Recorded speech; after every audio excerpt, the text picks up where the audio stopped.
వీక్షకులందరికీ నూతన సంవత్సర శుభాకాంక్షలు. ఆంధ్రప్రదేశ్ రాజకీయాల్లో ఒక కొత్త పోస్ట్ వైరల్గా మారింది. వచ్చే ఉగాది నాటికి మంత్రి నారా లోకేష్ని ముఖ్యమంత్రిగాను, ఇక కూటమిలో భాగస్వామిగా ఉన్న జనసేన అధినేత పవన్ కళ్యాణ్ని ఢిల్లీలో కేంద్ర మంత్రిగా చేయబోతా ఉన్నారు అనే వార్త సోషల్ మీడియాలోనూ అన్అఫీషియల్గా చాలా పాపులర్ అయ్యి ప్రతిరోజు చర్చకు వస్తూ ఉంది. అయితే ఇప్పటికిప్పుడు కానీ ఉగాది నాటికి కానీ ముఖ్యమంత్రిని మార్చే అవకాశం ఎట్టి పరిస్థితుల్లో లేదు. ఎందుకంటే అనుభవం కలిగిన ముఖ్యమంత్రి ఈ రాష్ట్రానికి అవసరం. అమరావతి రాజధాని పనులు శరవేగంగా సాగుతున్నాయి.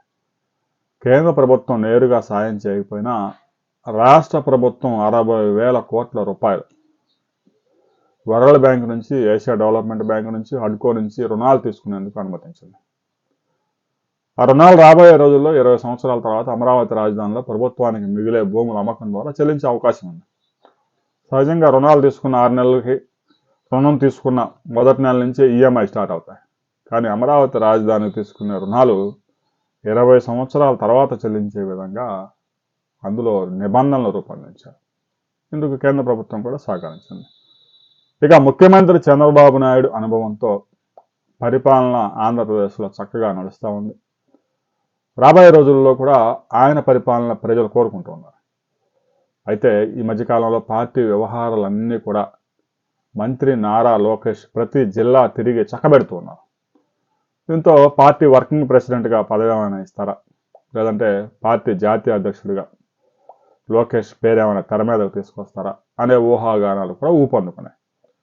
ముఖ్యమంత్రిగా చంద్రబాబు నాయుడు రోజుకు 18 గంటలు పనిచేస్తున్నా కూడా ఇంకా చాలా వ్యవహారాలు అలా పెండింగ్ పడిపోతూ ఉన్నాయి. ఒకవైపు పార్టీ వ్యవహారాలు చూసుకోవాలి, మరొక వైపు ప్రభుత్వాన్ని నడిపించాలి, మరొక వైపు ప్రభుత్వంలో గొడవలు, ఇక పార్టీలో ఉండే రచ్చ మామూలుగానే ఉంటాయి.